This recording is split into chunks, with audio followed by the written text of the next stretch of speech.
तो प्यारे बच्चों, लोक देवता जनमानस के आस्था और श्रद्धा के विषय रहे हमेशा, क्योंकि इन्होंने अपना पूरा जीवन परोपकार, लोक कल्याण और गौ रक्षा के लिए खपाया है। राजस्थान के इतिहास और संस्कृति में कुल 5 लोक देवता माने गए। कितने हैं? पहले गोगा जी, बाबू जी, हड़बू जी, रामदेव जी और मेहा जी। और आज हम आए हैं बाबू जी के। तो बाबू जी के बारे में अपन थोड़ा जान लेते हैं। ये जो बाबू जी के मंदिर हैं, अपन अंदर एंटर करेंगे तो एंटर करते ही 2 मंदिर मिलेंगे।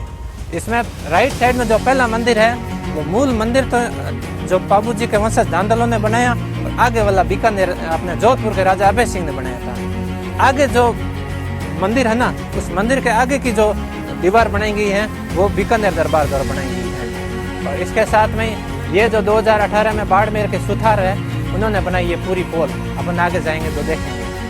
पीछे एक पैनोरमा है, वो 2018 में राजस्थान सरकार द्वारा बनाया गया है। इसमें बाबू जी के जीवन का पूरा चित्रण किया गया है। बाबू जी का जन्म 1256 ईस्वी में और विक्रम संवत 1313 में इसी कोड़ू ग्राम में हुआ था। बाबू जी आगे अपन जोधपुर जाएंगे तो जो जोधपुर का किला देखेंगे मेहरानगढ़, जो राव जोधा ने बनाया था, तो वो राठौड़ थे। राठौड़ों के जो पहले मूल पुरुष थे वो थे राव सिया। सिया के पुत्र थे आसनाथ, आसनाथ के थे दांदल जी। यानी जोधपुर भी से एक तरह से बाबू जी का कनेक्शन अपन जान सकते हैं। और दांदल जी के जनश्रुतियों के अनुसार बाबू जी का जन्म एक अप्सरा से हुआ है। इतिहासकारों के अनुसार बाबू जी और बूढ़ू जी दोनों भाई थे, इनका जन्म कमला देव की कोख से हुआ है। और बाबू जी ने देवल चारणी नाम की एक महिला को अपनी धर्म बहन बना रखा था, और उसके पास में एक घोड़ी थी केसर काल में। बाबू जी का विवाह होता अमरकोट में सोडा राणा सूरजमल की पुत्री से। तो वो बाबू जी उस घोड़ी को लेकर साथ में गए थे।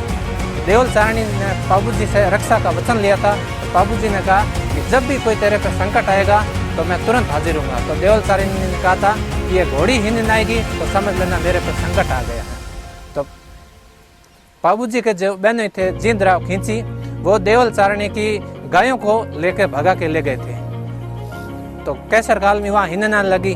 बाबू जी का विवाह हो रहा था, फेरे चल रहे थे और 3.5 फेरे हुए थे। बाबू जी वहीं रुक गए थे। अपने ससुराल वालों के आग्रह के बावजूद भी बाबू जी ने कहा कि मैंने वचन दिया है और मैं वहाँ जाऊँगा और गायों को छुड़ाऊंगा। 20 हथलेवाई छोड़कर बाबू जी गए थे, और इसलिए 3.5 फेरे यहाँ विवाह में कोड़ू के जो भी दांदल है वो 3.5 फेरे ही लेते हैं, पूरे 7 फेरे नहीं लेते हैं। बाबू जी गए, जींदराव खींची से युद्ध किया, वीर गति को प्राप्त हुए, लेकिन देवल चारणी की गायों को छुड़ा दिया था उसके सिर्फ 24 वर्ष की आयु में। बाबू जी के बाद में उनके जो बड़े भाई थे बूढ़ो जी, उनके पुत्र थे रूपनाथ जी, यानी झरडे जी की भागरी आगे है ना, झरडो जी, उन्होंने जींदराव खींची को मार के वापस बदला लिया था बाबू जी का। तो अपन आगे मंदिर देखते हैं। ये जो पोल है ये कोड़ू गांव के जो दांदल वंशज है, इन्होंने चंदे से बनाई। आगे आगे जो भी देखते जाएंगे किसने बनाई है, क्या बनाई है, देखते जाएंगे। आगे एक गेट आएगा जो अपने अहमदाबाद से लेकर आए थे इस पोल को लगाने के लिए, लेकिन वो गेट फिट नहीं हुआ। देखते आगे दिखता है।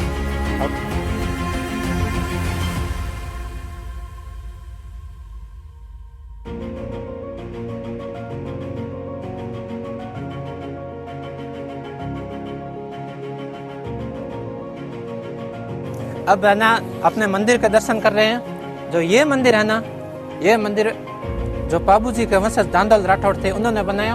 वो जो सफेद वाला है वो जोधपुर के राजा अभय सिंह ने बनाया था। बाबू जी के अलावा यहाँ चांदा, डेमा और हरमल रायका तीनों के हैं। चांदा डेमा जो बाबू जी के साथ में युद्ध में वीर गति को प्राप्त हुए थे।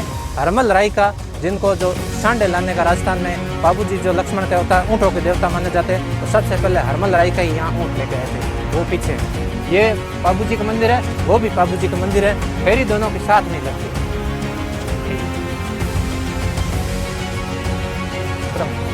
की बात की थी।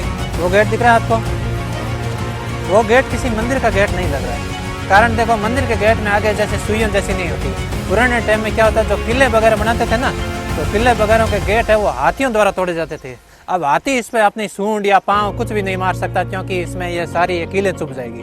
तो ये लगाने के लिए तो इस मंदिर के लिए लाए थे, लेकिन फिट हुआ नहीं तो यहाँ लगा दिया। आगे अपने बाबू जी ने जो जीवन में लोक कल्याण के लिए जो काम किए, अपने परोपकार के लिए, उन सभी की पूरी अपनी डॉक्यूमेंट्री आगे पैनोरमा में देखिए। वो पैनोरमा के युद्ध भूमि में गए।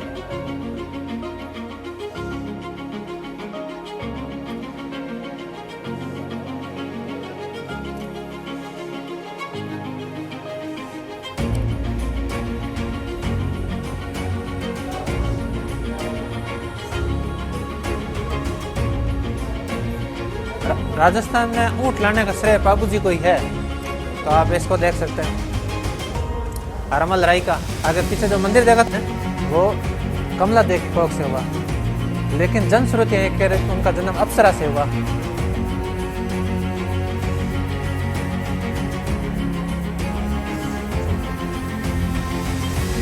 अभी हमने बात की ना कि बाबू जी का जन्म अप्सरा की कोख से हुआ। ये देखो, बिल्कुल सफारे देश। ये देखो बच्चों, बाबू जी का विवाह है अमरकोट।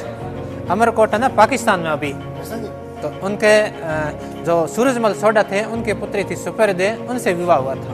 में गए थे क्योंकि वो कैसर काल में घोड़ी लिखा ना, जैसे ही घोड़ी हिंद में आएगी तो समझ लेना बाबू जी पे अपने कैसर काल में पर संकट आया हुआ है। हमें गर्व होना चाहिए कि हम इतने इन चीज़ों को नज़दीक से देख रहे हैं। ये हमारी धरोहर है।